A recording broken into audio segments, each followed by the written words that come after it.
क्या आपने कभी नोटिस किया है कि हमारे इंडिया में आजकल अमेरिकन फास्ट फूड आ जाए जरा, ये दीवानगी भाई एक्सट्रीम लेवल के यहाँ पे कपड़े पकड़ने पे जा रहे हैं कि सर लगा दो लगा दो लगा दो। चाउमीन के अंदर भी बटर भी आएगा। हॉलीवुड मूवीज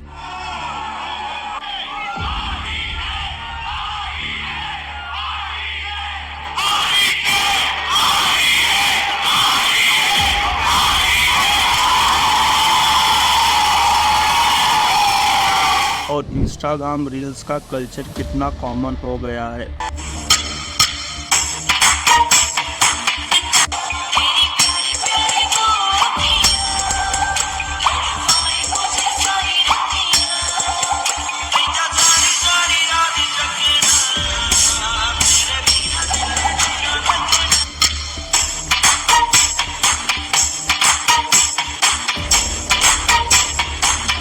हमारे लोगों का ड्रेसिंग सेंस हो,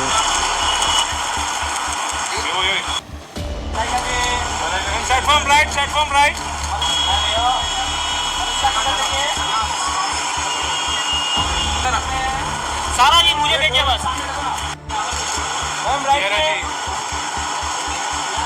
या हमारे खाने का टेस्ट, सब में वेस्टर्न इन्फ्लुएंस नजर आता है। लेकिन एक सवाल उठता है, यह वेस्टर्न कल्चर हमारे लिए कितना फायदेमंद है और कहीं हम अपनी असली इंडियन वैल्यू तो नहीं खो रहे हैं। आज इस वीडियो में हम डिटेल में डिस्कस करेंगे कि वेस्टर्न कल्चर ने हमारे इंडियन सोसाइटी को चेंज किया है। कुछ पॉजिटिव और नेगेटिव इम्पैक्ट को देखेंगे। तो चलिए शुरू करते हैं। सबसे पहले तो वेस्टर्न कल्चर पर इतना इम्पैक्ट क्यों है? इसका एक बड़ा रीजन है ब्रिटिश रूल, जिसमें 200 साल तक अंग्रेजी लाइफस्टाइल और थिंकिंग को सुपीरियर माना गया। आज भी जो हमारे इंग्लिश मीडियम स्कूलिंग सिस्टम है या ऑफिसेस में इंग्लिश लैंग्वेज का डोमिनेंस है। सर ये सबसे चूतिया सवाल है सर। सबसे पहले तो स्ट्रेंथ है ही नहीं। In English please. I'm telling you, why will I tell you my weaknesses? मैं आपको अपने स्ट्रेंथ वीकनेस के नाम पे बताऊंगा। जैसे इंग्लिश। I'm a perfectionist, मैं वर्कहॉलिक हूँ, मैं इनोसेंट। ये कॉलोनियल लेगेसी का पार्ट है। लेकिन उसके बाद आया ग्लोबलाइजेशन। 1991 के इकोनॉमिक रिफॉर्म के बाद इंडियन ग्लोबल मार्केट में इंटर हुआ और वेस्टर्न ब्रांड जैसे मैकडोनल्ड्स, पेप्सी और एमटीवी हमारे कल्चर का पार्ट बन गए। एक सर्वे कहता है कि 2020 तक हमारे मीडिया कंजम्पशन का 40% कंटेंट ग्लोबल प्लेटफॉर्म का था, जिसमें लार्जली वेस्टर्न कल्चर डोमिनेट करता है। तो पहला पॉइंट यह है कि यह इन्फ्लुएंस कुछ नया नहीं है, लेकिन ग्लोबलाइजेशन ने इसे मल्टीप्लाई कर दिया है।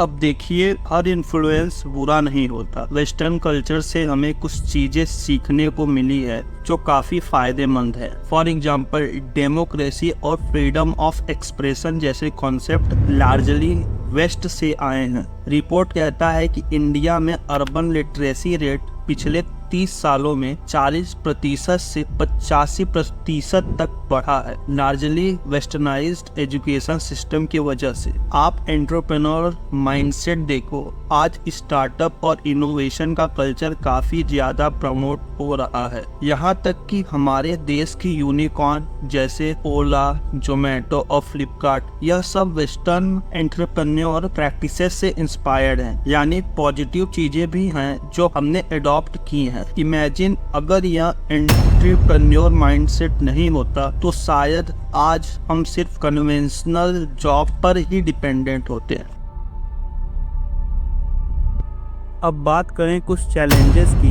आज के टाइम में हम जॉइंट फैमिली से न्यूक्लियर फैमिली की तरफ शिफ्ट हो रहे हैं। एक रिपोर्ट कहता है कि 1980s में 57% फैमिली जॉइंट थी और आज यह सिर्फ 28% पर आ गई है। न्यूक्लियर फैमिली में आने से इंडिविजुअलिज्म बढ़ा है, लेकिन क्या हम अपने फैमिली बॉन्ड्स और सपोर्ट सिस्टम खो रहे हैं? फेस्टिवल का भी एग्जाम्पल ले लीजिए। पहले दिवाली दिवाली या होली सेलिब्रेट करने का एक ट्रेडिशनल तरीका था, लेकिन आजकल हम यह फेस्टिवल सिर्फ इंस्टाग्राम स्टोरीज और पोस्ट के लिए मनाते हैं। एक सर्वे में यूथ का कहना था कि उनके लिए ट्रेडिशनल फेस्टिवल का एक्साइटमेंट कम हो गया है। आप लोग भी बताइए, क्या आपके घर में भी फेस्टिवल सिर्फ फोटोज लेने के लिए मनाए जाते हैं या एक्चुअल ट्रेडिशन फॉलो किया जाता है? आजकल सोशल मीडिया पर क्या दिख रहा है? फैंसी कार्स, यहाँ पर बेंटली, यहाँ पर अपनी मर्सिडीज GLE खड़ी है AMG, यहाँ पर Audi R8 V10, यहाँ पर खड़ी है Lamborghini की Urus, यहाँ पे खड़ी है गाइस Porsche की कड़ी रही है Audi R6, ये है Audi एक और R8 और ये है गाइस Jaguar की F-Type।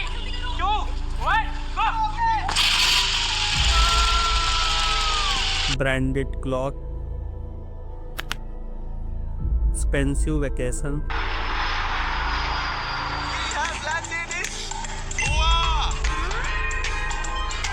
इन्फ्लुएंस ने मटेरियलिज्म और कंज्यूमरिज्म को प्रमोट किया है। डेलोटी सर्वे कहता है कि 60% इंडियन यूथ के social media spending habits western influence पर बेस्ड हैं। पहले तुम फैमिली वैल्यूज और सेटिस्फैक्शन में खुशी ढूंढते थे, लेकिन अब मटेरियलिस्टिक चीजें हैप्पीनेस का स्टैंडर्ड बन गई हैं। एग्जाम्पल के लिए पिछले कुछ सालों में इंडिया लग्जरी गुड्स का 5th लार्जेस्ट मार्केट बन गया है। हमारे शॉपिंग इतने क्राउडेड क्यों होते हैं? क्योंकि अब हैप्पीनेस और लाइफस्टाइल को लग्जरी स्पेंडिंग के थ्रू मेजर किया जाता है। यानी आज के जमाने में you are what you wear की कहावत सच हो गई है।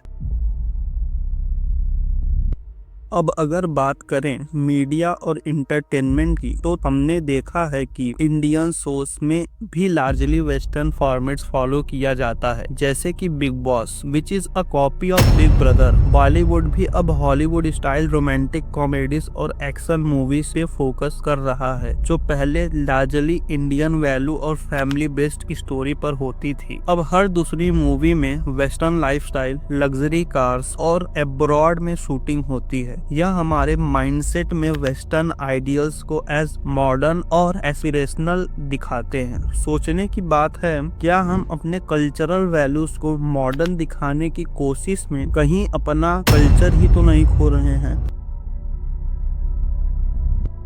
आज के यूथ काफी ज्यादा कंफ्यूज्ड हैं। एक तरफ वो अपने इंडियन रूट से जुड़े रहना चाहते हैं और दूसरी तरफ वेस्टर्न ट्रेंड को फॉलो भी करना चाहते हैं। एक सर्वे कहता है कि 55% इंडियन यूथ अपने इंडियन आइडेंटिटी को इम्पोर्टेंट मानते हैं, लेकिन साथ ही सोशल मीडिया पर वेस्टर्न इन्फ्लुएंसर को भी फॉलो करते हैं। इस कंफ्यूजन में अपने असली वैल्यूज को समझना मुश्किल हो जाता है। आइडेंटिटी क्राइसिस मेंटल हेल्थ पर भी इफेक्ट डाल रहा है। हमारे यूथ को अपने रूट्स और वैल्यू को समझने की जरूरत है। कभी आपने सोचा है कि एक तरफ ट्रेडिशनल वैल्यूज और दूसरी तरफ वेस्टर्न फ्रीडम को बैलेंस करना कितना मुश्किल होता है?